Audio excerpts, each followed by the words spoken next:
Here it goes. All right. So welcome and thank you for joining us today on a discussion on affordable housing. And as you can see on the screen, we have a great panel today. We've got Christy Zeitz with the Fellowship Square Foundation. Larry, pronounce your last name for me. Rouvelas. With Integracare. Sitting with Larry, we got Cissy Nickel of Hunters Woods at Trails Edge. And last but not least, we've got Linda Couch of LeadingAge. And Linda, I want to start with you. Let's first let our audience get to know the four of you a little bit better, and then we'll dive into this topic of affordable housing. Linda, tell us a little bit about your background and your role there at LeadingAge. Yeah, sure. I've been with LeadingAge for about 8 years and have been doing affordable housing policy all that time. And prior to coming to LeadingAge, I was doing affordable housing policy with the National Low-Income Housing Coalition, where we worked on all types of affordable housing for the lowest income households. And so now what's great about LeadingAge is that I really get to dig in on affordable housing for older adults with low incomes.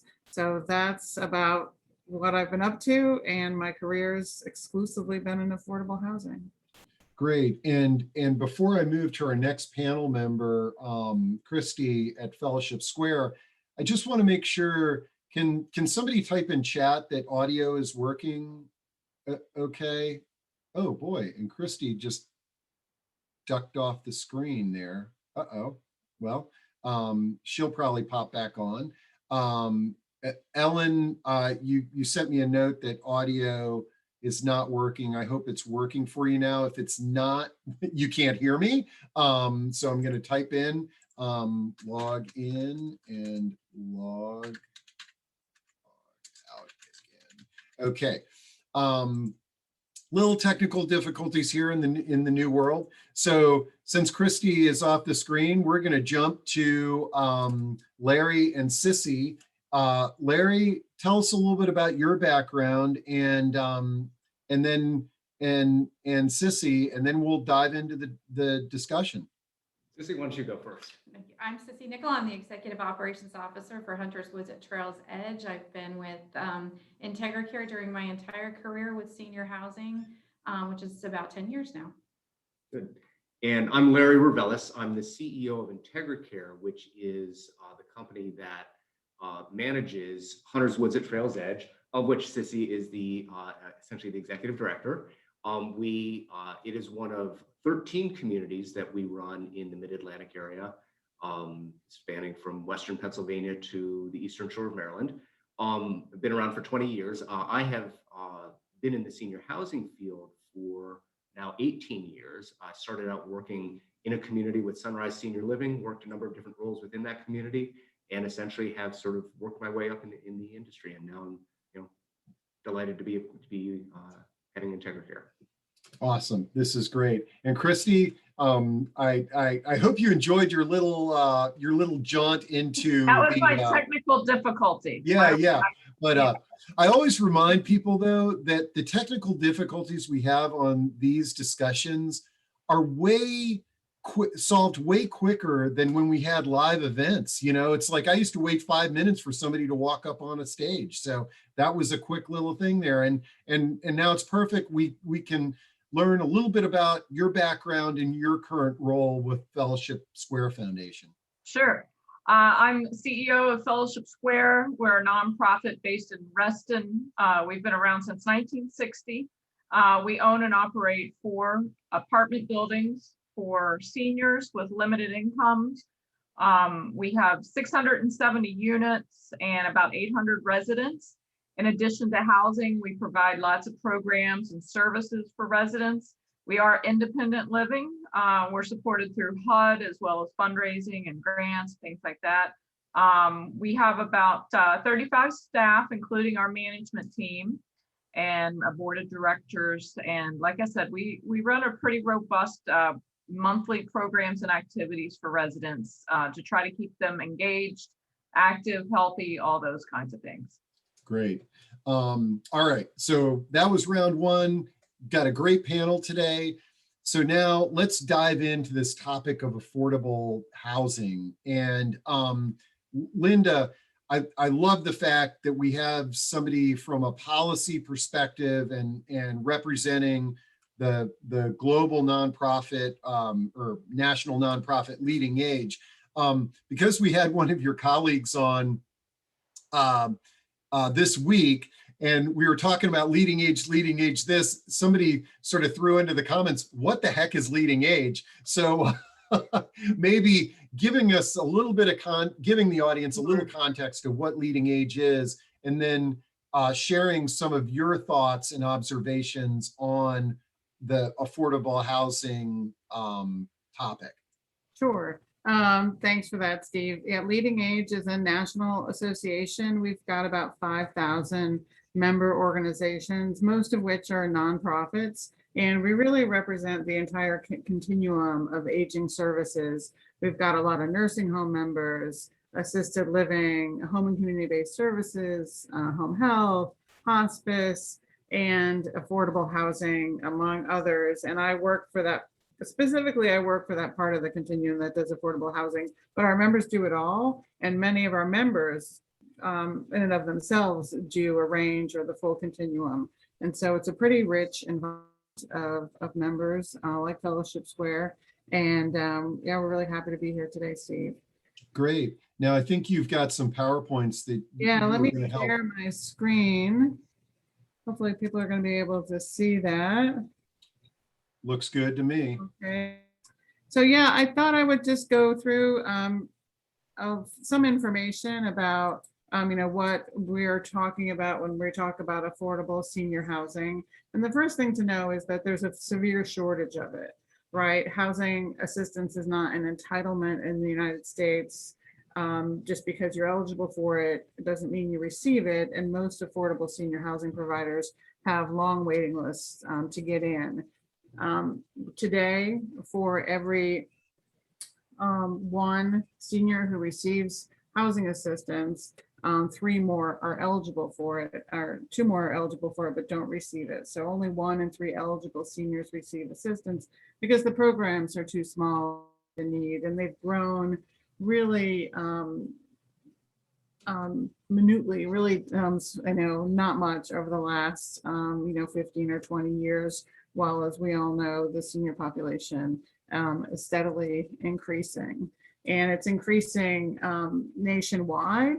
And this top box shows you some data. This whole slide is data from the Urban Institute that came out this year. And just to kind of give you a snapshot, Urban is saying that between now and 2040, we'll have another 13.8 million new older adult households in the country. And that really represents virtually all of new household formations in the US are going to be older adult household formations. And of those, 5 million of them are going to be older adult renter households. And of those, 2.6 million will be Black older adult renter households, which we'll talk about in a minute. And that really speaks to the need for more affordable rental housing. And I just picked out the Virginia numbers that Urban shared. And over the next 20 years or so, the number of senior renters in Virginia, Urban projects, is going to increase by 75%. Today, about 15% of Virginia's seniors are renting. And by 2040, that number will increase to 21%. So some big jumps. We've known for a long time that this is precisely what's going to be happening. And that moment is here. And I wanted to say real quickly why we do think quite a bit at LeadingAge when we talk about affordable rental housing, about who's a homeowner and who is a renter, because it's a really tremendous predictor of how much wealth you bring into your retirement age years. And this is a chart from Harvard's Joint Center for Housing Studies. And if you just look at the yellow portion, that top number, 140,000, that's the net average wealth of the lowest income quartile of homeowners. So if you're a homeowner and you're in the lowest income tranche of homeowners, you have an average net wealth of about $104,000. Renters, on the other hand, in that lowest income tranche of senior renters have an average net wealth of $1,100. And you can go up the income scale there on that far right column and really look at the difference between the wealth you're bringing into retirement and the housing you might be able to afford, the services you might be able to afford, and what choices you really have when you are 65 or older. So we think a lot, it's not like what, you would think that I think a lot about home ownership as an affordable senior housing policy person, but I do, because the tenure, the type of housing that people have before they retire is a great predictor for wealth. And there's, through all the housing work too, there is a racial disproportionality in the work and the policy issues we deal with. And there is a black and white homeownership divide in this country. You see this sort of similar divide when you look at the need and cost burdens for rental housing, when you look at who's experiencing homelessness as an older adult in this country. And so here you just see clearly that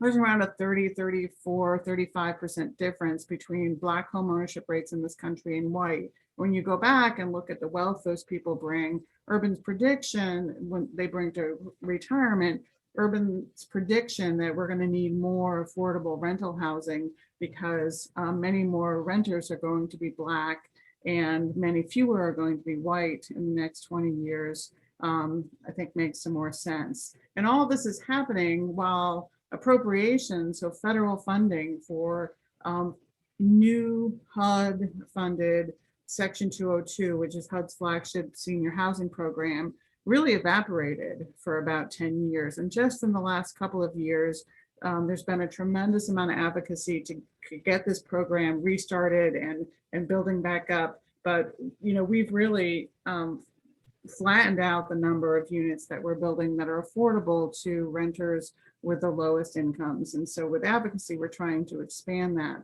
But for sure, expanding the supply of affordable senior housing is LeadingAge's #1 affordable housing policy goal. And we look to do that through the HUD Section 202 supportive housing for the elderly program that I mentioned. And that is where you find even the very lowest income seniors can afford that housing because their housing is based on whatever their household income is, and it can fluctuate if their household income happens to fluctuate. Another great source is housing choice vouchers. Those can be stuck to a and project-based, and that brings a lot of affordability to any kind of unit, including a unit that's financed with the low-income housing tax credits, which of course is the nation's predominant funder of both housing production and preservation today. But on its own, it is usually not likely to be affordable to the lowest income households. And so we look to vouchers to augment the low-income housing tax credit program.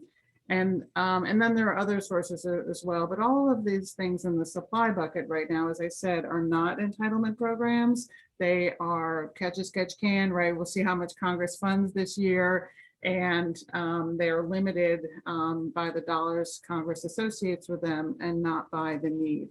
There was a really interesting proposal that we're excited about introduced a couple of weeks ago that would make housing and through the housing choice voucher program an entitlement in this country.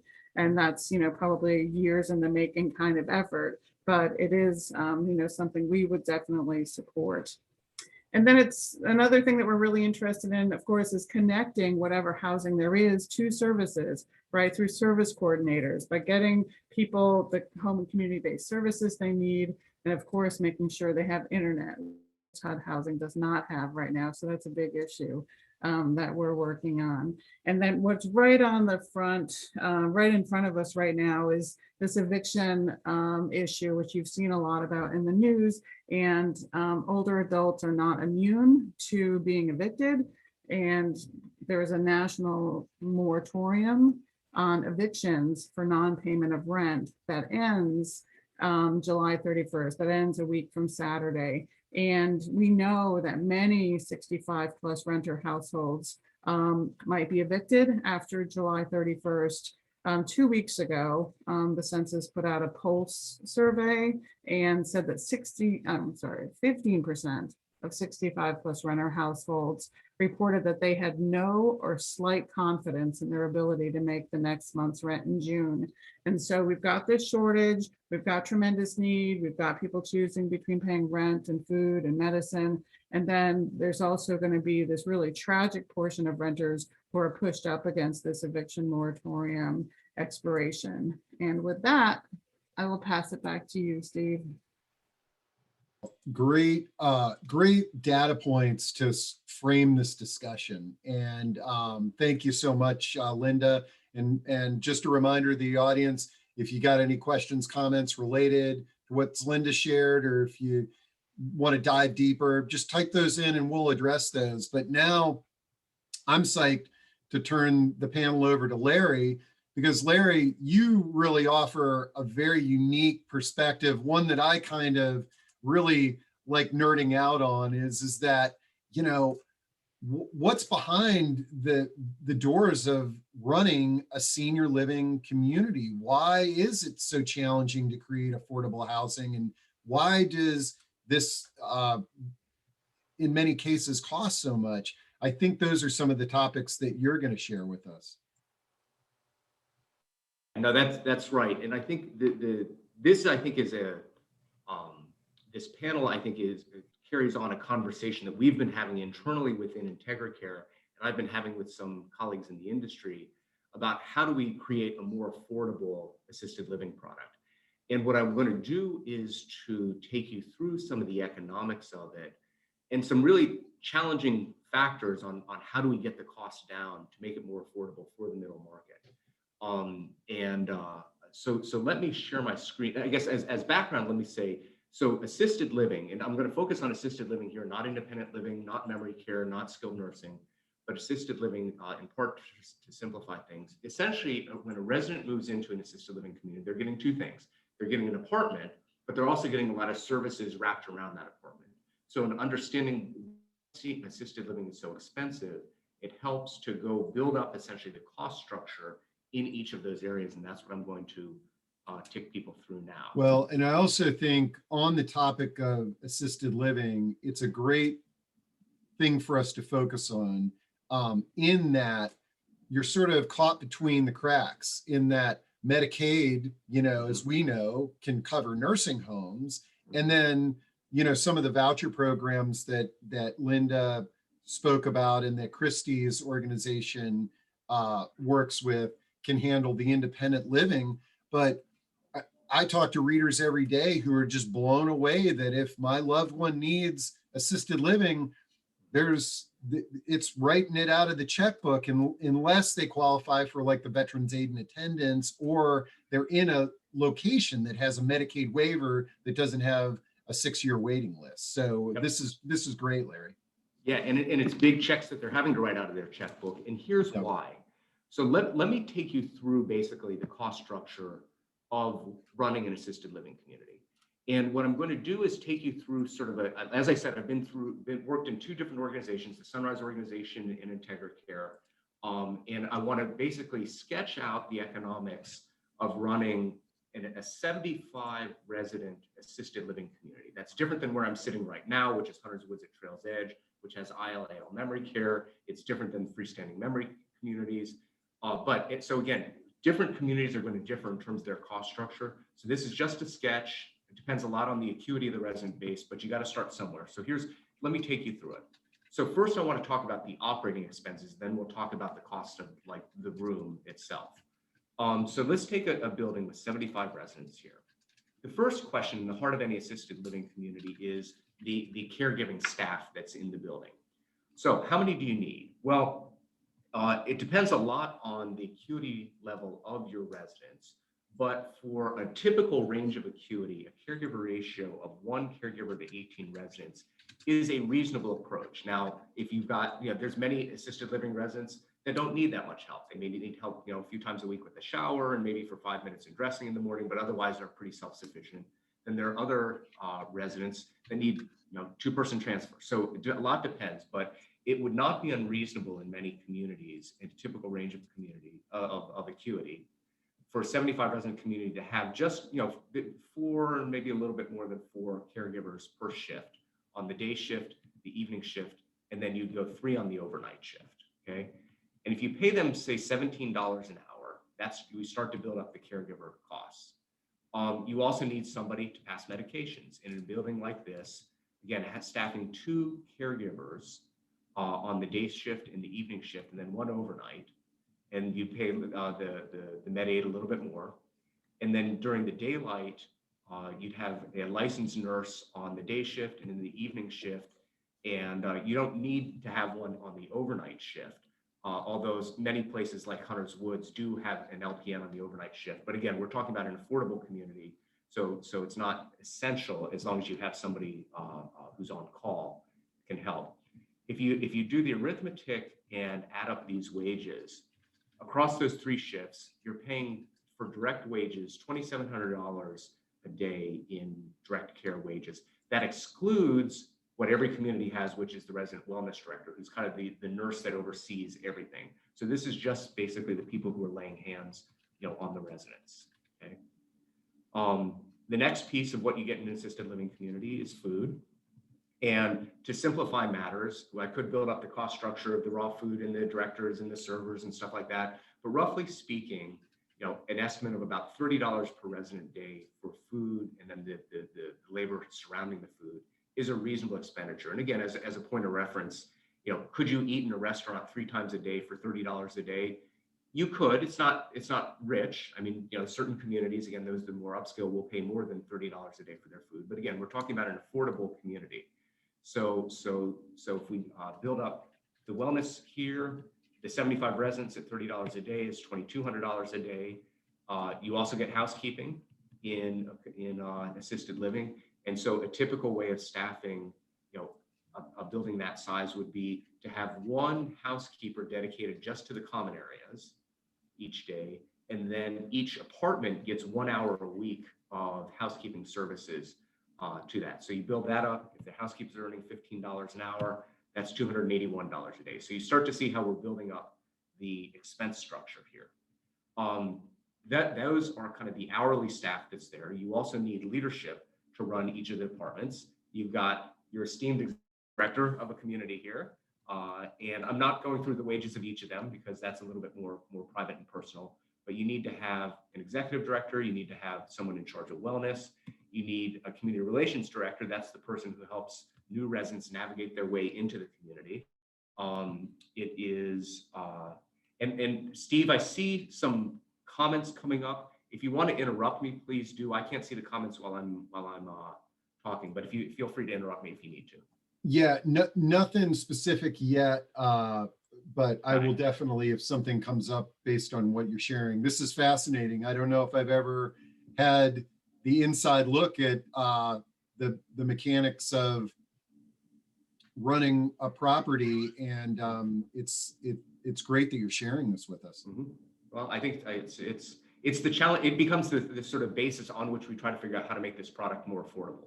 So you've got the business office director. That's the person who makes sure that the employees get paid. That's the person who makes sure that the invoices go out to the residents each month. That does make sure the vendors get paid, recruiting.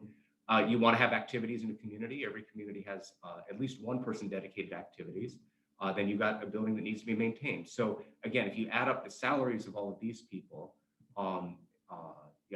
the estimate here is $1,300 a day for the leadership costs in the community.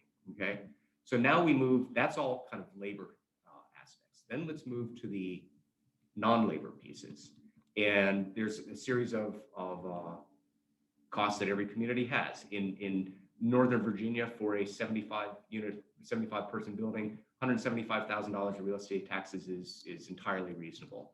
Insurance is an expensive cost. That's at least $200,000 a year because this is a litigious society. You've got utilities, you've got the repair and maintenance of the building. You've got marketing and referral fees. So most of this is when people, for example, when a resident calls a place for mom, even though the resident doesn't pay, wherever that resident ends up going to, the community typically will pay about the first month's rent to a place for mom. So that adds up. And then there's a bunch of other operating expenses, stuff like the call bell system, stuff like, if you're going to pull your employee picnics, any of the PPE supplies that we have. I mean, there's lots of sort of another grab bag. So for a building like this, it would be reasonable to run about $1.2 million of non-labor, non-food expenses broken down into these categories. So we're starting now to kind of narrow in on what the operating cost of the business is. For all the labor, of course, it's not just the wages that you pay people, which you have to pay payroll taxes, you're paying health insurance for people, they get their vacations and sick time, they take time for training and other types of that. And so typically that adds about 35% for every dollar that you spend in salaries or in wages. You add another 35 cents for these other types of costs.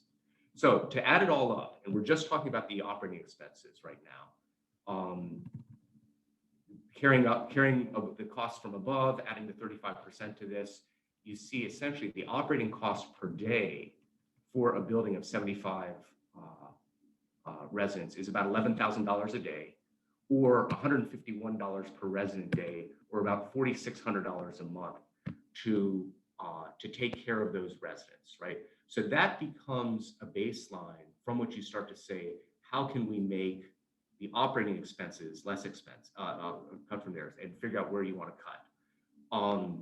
There's also the second part of it, which is you're not just getting the hands-on care and so forth in the building, you're actually getting an apartment itself, and that has a cost to it.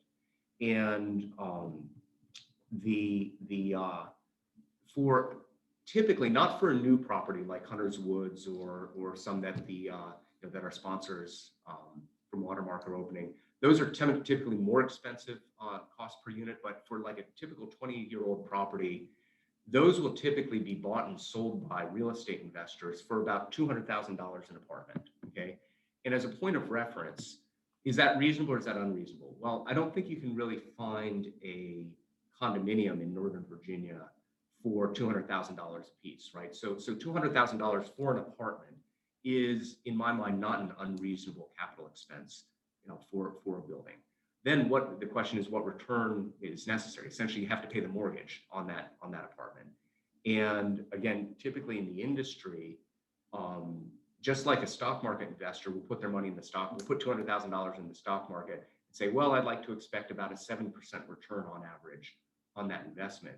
It's similar for the cost for essentially what we're calling here the mortgage for the apartment.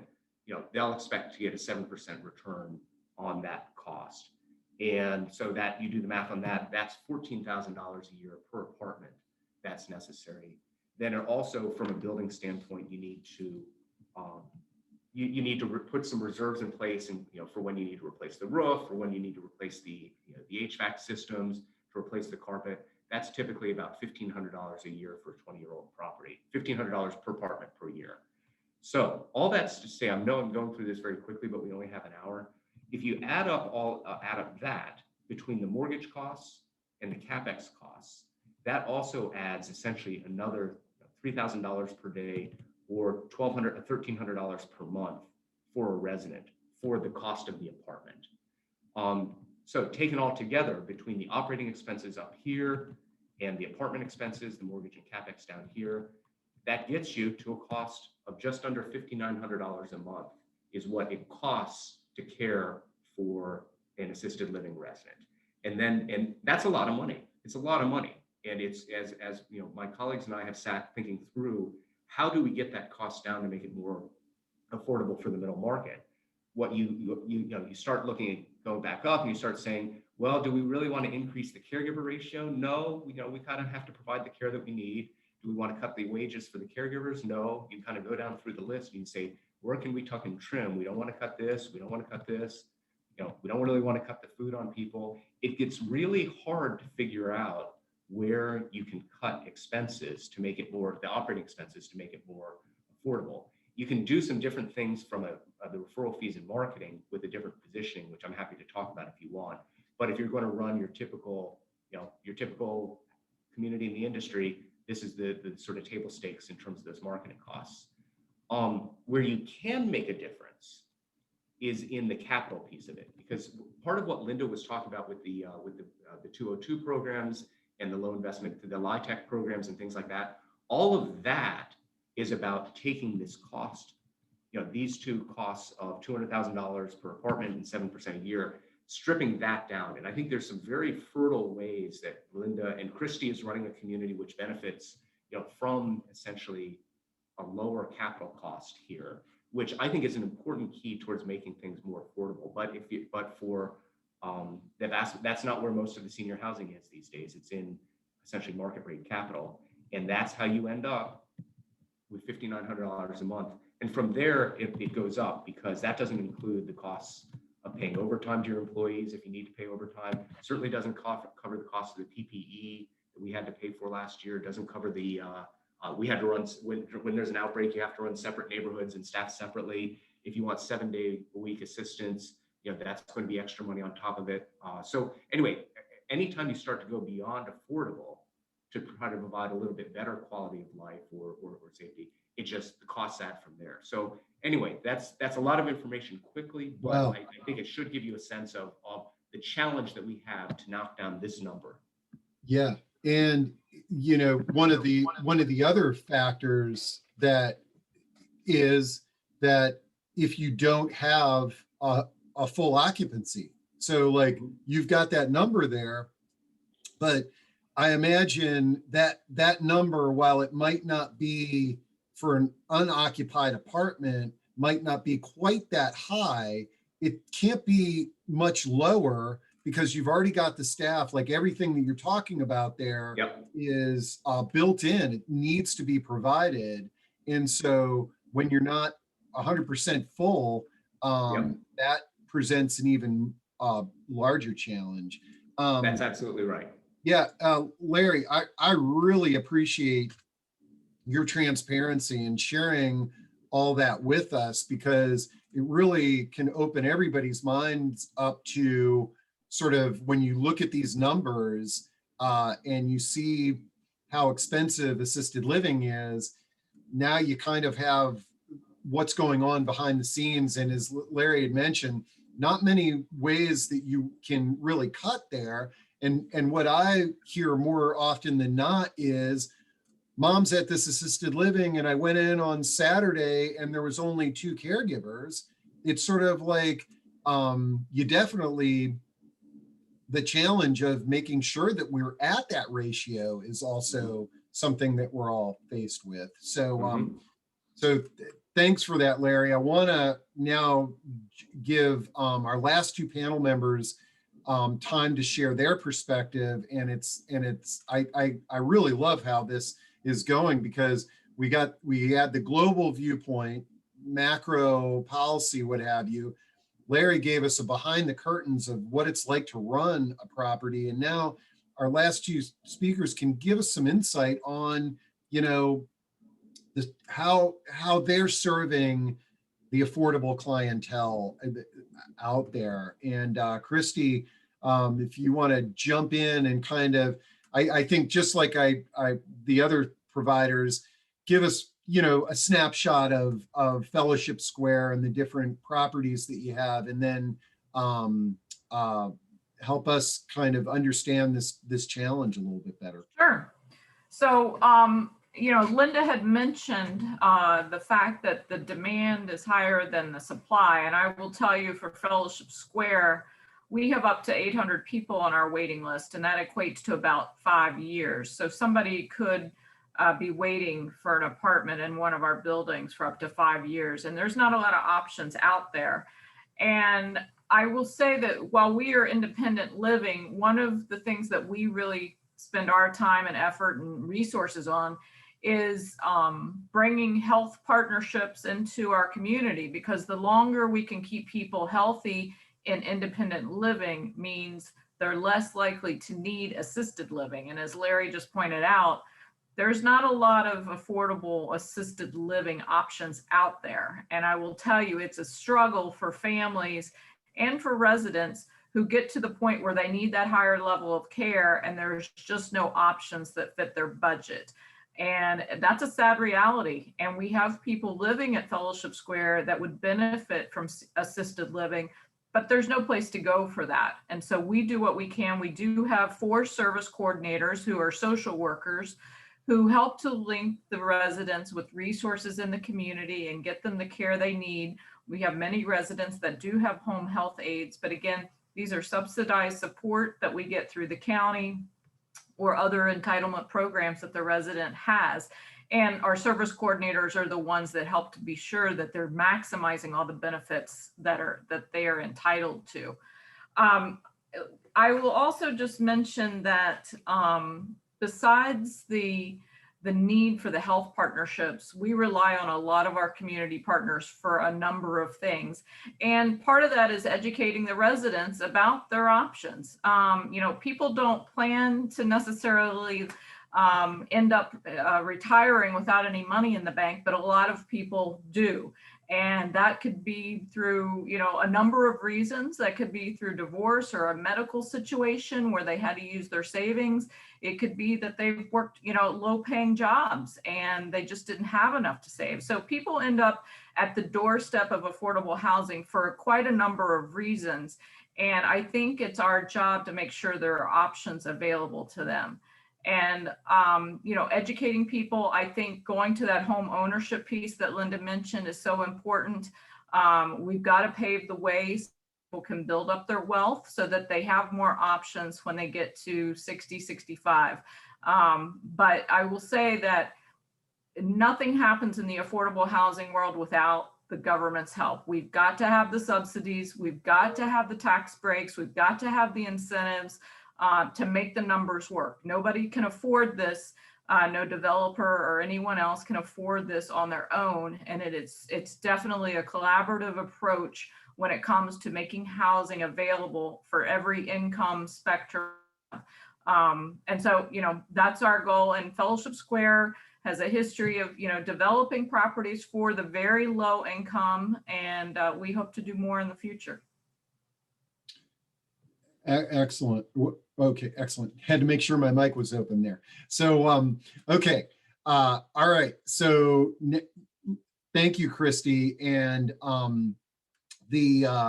now Cissy, Hunters Woods at Trails Edge, this is a new property, but I'm not sure what you were planning on talking about today, but I hope that you mention that you've got workplace housing and an affordable component built into your market rate community, if I understand that correct. Is that? Absolutely. So I think what's interesting is that Fairfax County, more than really many other places in the country, have a lot more resources and programs available to people than anywhere else. And so a couple of things, and that is that for people who haven't been able to save in the traditional manner, or who maybe didn't plan well enough and didn't have a long-term care insurance policy, maybe they don't qualify for A&A, that there's the people that are at the higher level of that spectrum who have that ability to afford to pay for assisted living or long-term care. And then there's the people like Christy was talking about, where unfortunately they fall into whatever the circumstances are, where they, they do qualify for that program. And her properties, by the way, are beautiful. They just built a brand new one on Lake Ann, and they have a beautiful renovation over at Hunters Woods. So they're beautiful properties, even though they're affordable, which is great. And their services and their team are amazing. Then you kind of have that middle market, right? You've got those people, probably like most of us on this call, who, fall in the middle there. And it's that underserved kind of population. And so one of the things that we have here, and that I'm sure the sponsors have in some of the other communities in the area, the newer ones anyway, is a program called the Workforce Dwelling Unit Program. And it is a program where those who qualify, and it's completely income-based, that they can afford to live in a retirement community who doesn't have a waiting list for the program, to be able to get the exact same apartment confidentially and live among, the same population in a retirement community in a very affordable way. And so an example of that is that, if the average apartment for a studio, for example, in assisted living, as Larry was showing you, is around $4,000 to $5,000, let's say, for independent living, you can get a studio for about $1,300 and as inexpensive as $1,100.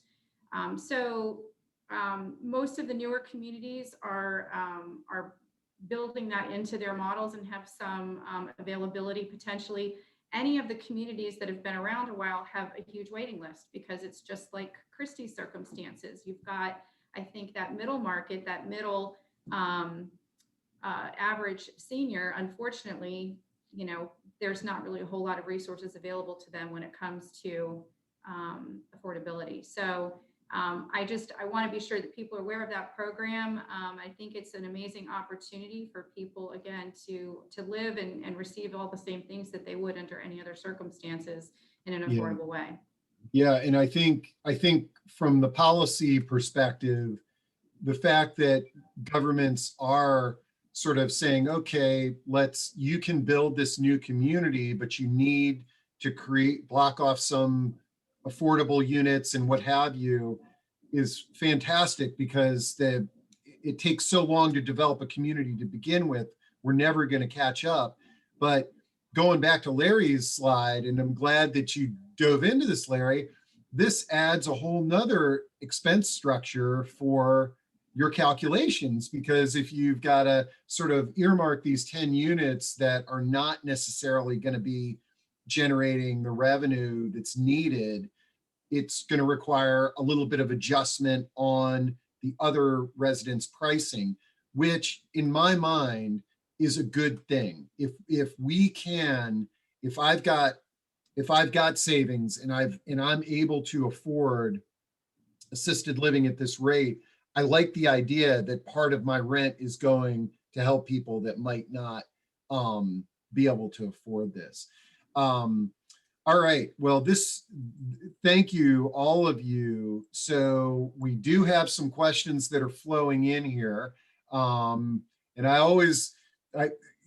it's always scary when I'm reading these for the first time, but bear with me here. So it says, so how do you pave the way for a roadmap for people to build up their wealth so they do not get to age 65 in retirement, so they cannot sustain their lives if the circumstances might? What? Yes. So how do we, let's look at that on the other equation, and this will have to be a whole separate discussion, but I'm glad you brought this up, is that there's one thing, it's how do we build, communities that are affordable. The other thing is, how do we encourage our population to save and to accumulate enough wealth so that they can afford this? And, one thing that I've seen out there is sort of, instead of having to opt into a 401k platform, is you have to opt out, so that somebody, when they get that first job, they are automatically putting 10% of their paycheck into their 401k, and to not do that they would opt out. But that is a discussion. I don't know if any of the panel members are interested in tackling that approach to this conversation. Steve, I'll just say that in addition to the savings piece, we have to look at the minimum wage. I know that that's a very controversial topic, but when you have people in low wage jobs, how do you expect them to have money at retirement? And I mean, I'm not saying there's anything wrong with that. I'm saying that just needs to be thought through, and there needs to be strategies for those people. We need people at that level. We need the service industry strong, but we need to know what's going to happen when they retire, where are they going to live, and how are they going to pay for it? Yeah, I agreed. And we saw the wages that Larry shared of what we're paying to have people take care of our elders. And, in many organizations that the folks that are taking care of our elders, they don't have the benefits, the health insurance benefits and things of that nature. I mean, But now that raises the price, as Larry, so wicked problem there. And I guess a couple things. One is that, LeadingAge is really working to increase the federal subsidies, right, through Medicare and Medicaid that providers get to provide the types of services that Larry's providing through his assisted living, right? So to raise all those wages, that has to happen. And then there's a whole other bucket of people who are working really hard on figuring out this home ownership gap, right? Which is like enveloped in racism in this country and enveloped in the income inequality, which is only growing. And right now too, with this, with the COVID economic downturn, we know that older adults, and particularly low-income older adults, and particularly low-income older adults of color, are going to be the very last to come out of that kind of economic downturn. But there are lots of things on the home ownership side that could be done for people not even thinking about retirement, really, but we know they should be, but when they're in their 20s and 30s and 40s, as far as down payment assistance programs and loosening up credit scores, and letting people count their rent payments toward their credit scores, right? So people can actually build up the credit scores that this market needs. But the prices, and we can go at this from increasing people's income, or we can get at it by building and subsidizing more affordable housing. And it's probably going to be some mix of the two, but it is, we have to do both. Yeah. Let's see. This is a question for Cissy. Did you say that there is no waiting list for your workplace? And what is the program called, Cissy?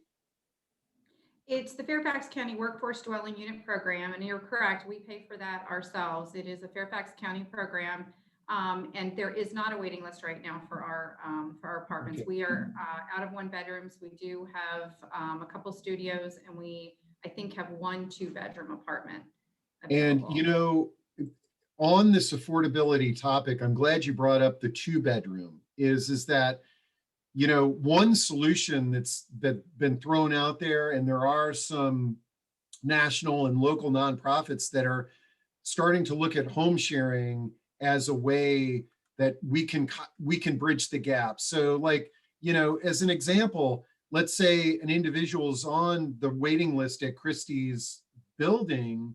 And what did you say? It was an 8-year waiting list in some cases? A 5-year wait. 5-year waiting list.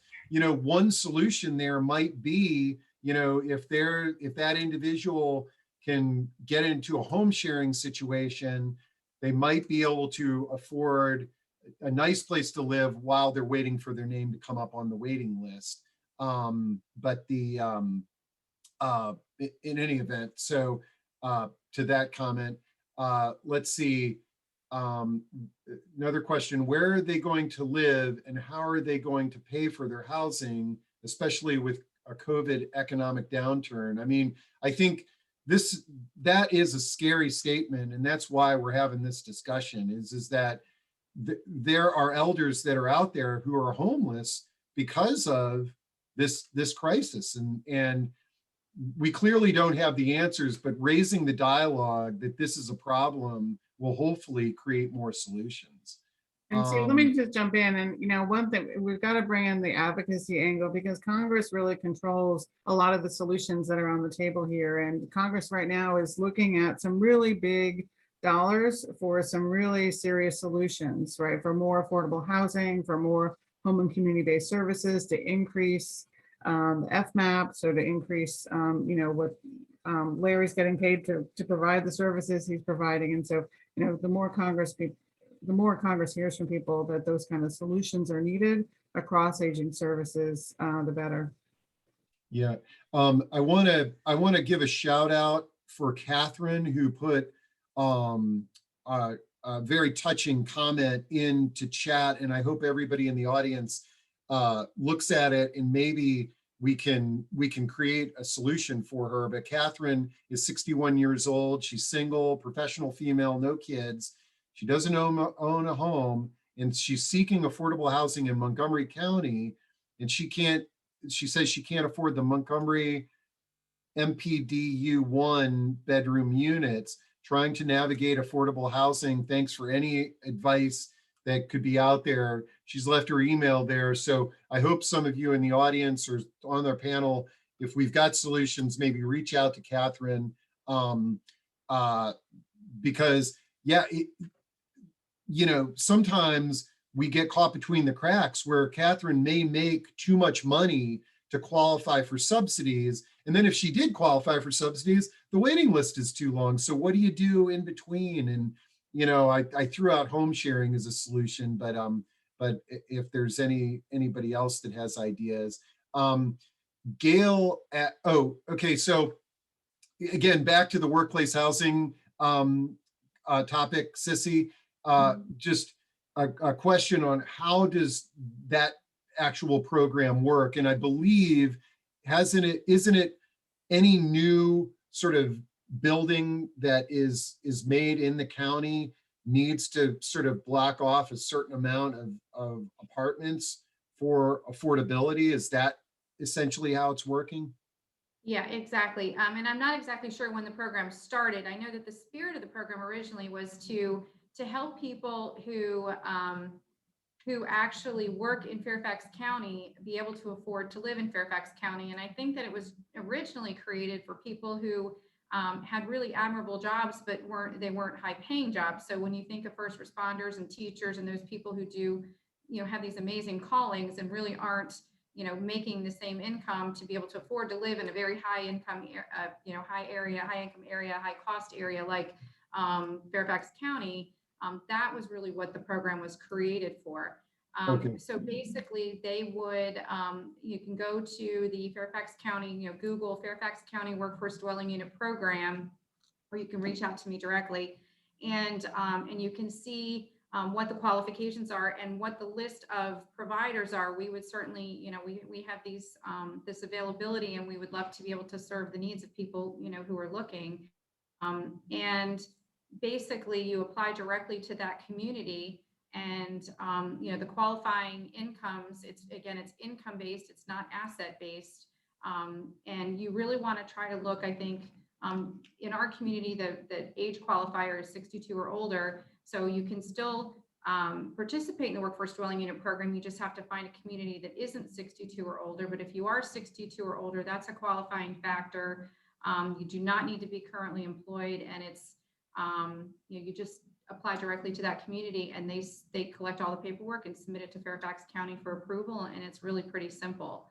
We And I just dropped the link to that program into chat. Oh, thank you. It was easy to find in Google, and my gut level feeling is other jurisdictions might have something similar to that.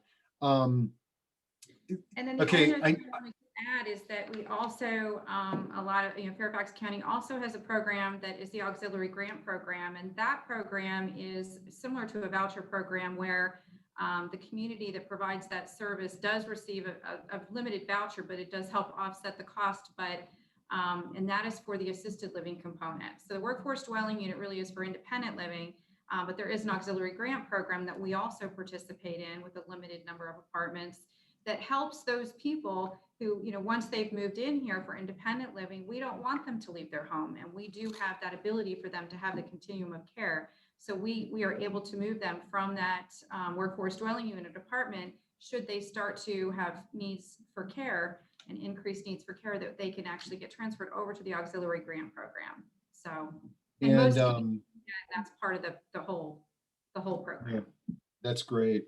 And in chat, a couple of resources that have been shared for Catherine for your challenge and for others is we've got Jen Hammer with Silvernest, who does a home sharing program, and they actually have a formal partnership in Montgomery County with HIP. And so you can reach out to her and learn about that home sharing there.